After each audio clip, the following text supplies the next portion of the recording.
In today's update video, we have some news on the MCU, In a Violent Nature 2, and Scream 7. Now let's get into it.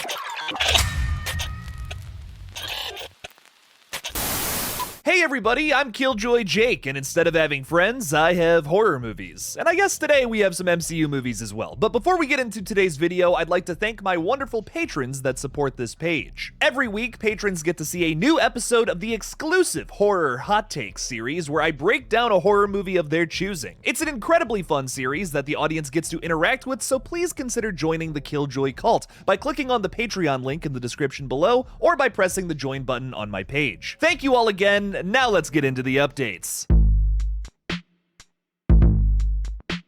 It was announced during the highly anticipated Marvel panel from San Diego Comic-Con that Robert Downey Jr. would return to the MCU to play Victor Von Doom, aka Dr. Doom. This seems to have been a highly controversial choice as the fan base is pretty split. Some folks are excited to see RDJ back, but others are worried that this is a desperate move from the company. Let's break down what we know about this clearly pivotal point for the long-standing superhero franchise. Avengers Doomsday arrives in theaters in May of 2026. RDJ is playing the titular villain, and the Russo brothers are back to direct. They will also tackle the 6th Avengers film in the following year, Avengers Secret Wars, which releases the following year in May of 2027. It seems like the majority of fans are against the decision, with some great points being made online recently. Some fans are saying this devalues Tony Stark's death in Endgame, especially if this is a variant of Stark that turned evil. Believe it or not, this is a possibility, as one of the many comic books featuring both Dr. Doom and Iron Man feature a storyline similar to this. The characters swap bodies, it's insane. I don't know if the MCU is going to do that, but maybe some kind of variation. Other fans, however, are interested in seeing RDJ as a supervillain. Here's how I'm looking at this. At one point, the MCU was small enough to effectively tell an emotional story, but now it's more about the event. Come see our movie in the theater that features your favorite characters. For a while now, I've been pretty against this, but then I thought about the comic books and how this isn't a new conversation for fans who have been here since before the movies. There have been thousands of storylines already told with all of these characters in the comics, where some storylines are retconned to do something new in the present. I think I can look at this choice in the same light. Besides, we already have multiple actors who have played at least 2 different characters in the MCU. Josh Brolin is probably the most popular example, playing one of the biggest villains in MCU history, Thanos, and of course Cable in Deadpool 2. There are of course more examples, but I feel like I would be spoiling something if I were to talk more on that. If you know, you know. Downey is such an excellent actor. I'm kind of excited to see him play a new character in the wilting MCU. The quality of these movies have admittedly declined a bit in the new decade, but I can't say I'm not having fun with them. I had a really good time with Guardians of the Galaxy 3 and Spider-Man No Way Home. Deadpool and Wolverine, the latest addition to the MCU, was a little too reliant on cameos to make it as special as its predecessors, but I can't say I didn't enjoy myself while I was watching it. If this is what the MCU has become at this point, then I will check this out in theaters and have a blast. Not every film project that comes to theaters needs to be a rewatchable masterpiece that I hold near and dear to my heart. I'm gonna turn my brain off with these movies moving forward and just have a good time. Maybe another excellent Robert Downey Jr. performance is just what this franchise needs.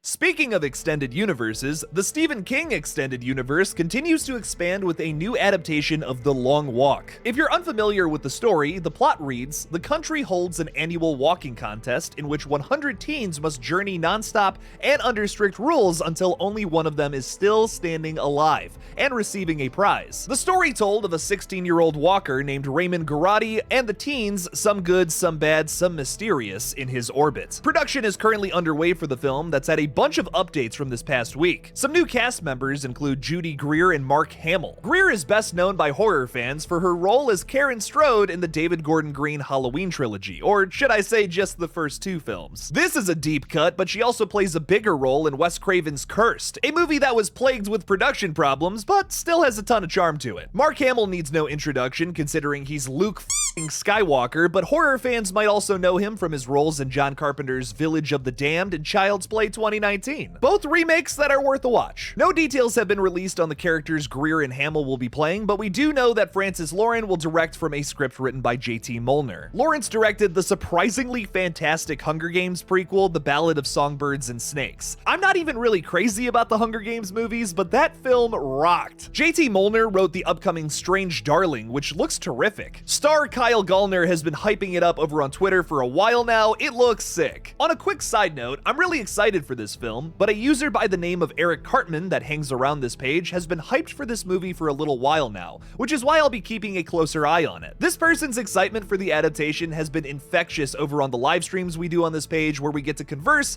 and I can't wait to see this one hopefully arriving next year.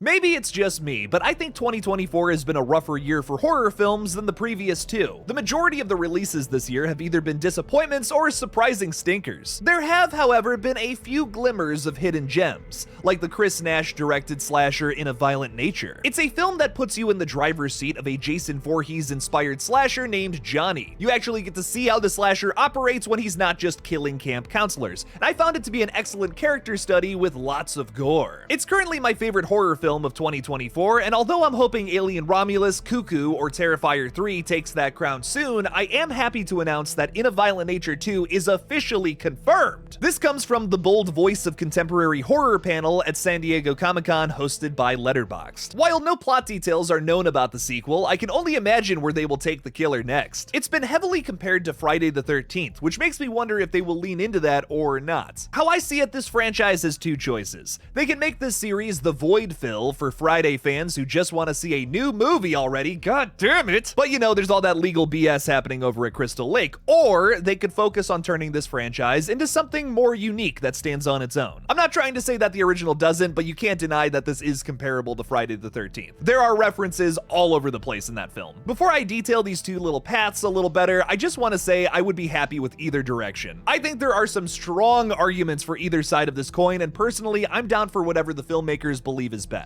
If they take the Friday the 13th route, they could attract even more fans and pay homage to the franchise in various ways. They could make Johnny face off against a kid who's obsessed with horror, a girl with mind powers that's not Carrie. He could go to Manhattan, get reborn as a demon slug, and then even become Uber Johnny in a spaceship sometime in the distant future. The point there being, this is a guarantee to start a franchise from that built-in fan base alone. They would obviously have to create their own unique take on these old ideas, just like that first movie did so well, but I wouldn't mind seeing this direction as someone who is craving more Jason Voorhees. They could also take a new direction and keep Johnny simple. What if they just make a sequel where some new characters stroll along and decide to steal this locket? Maybe build a story around our final girl from the previous film and the other surviving characters in the White Pines? I also wouldn't mind a prequel where we venture back to 2014. Remember all of that setup with the Ranger character? What if we see something there that adds to Johnny's mythos? If there's any grander realization to this update, it's that writer-director Chris Nash has a crazy amount of options that not many horror directors get to play around with. This is such an open franchise right now, I would kill to hear what is going on in Nash's head. I am eagerly anticipating what comes next from this fresh new slasher franchise. I'd love to see Johnny become an icon one day.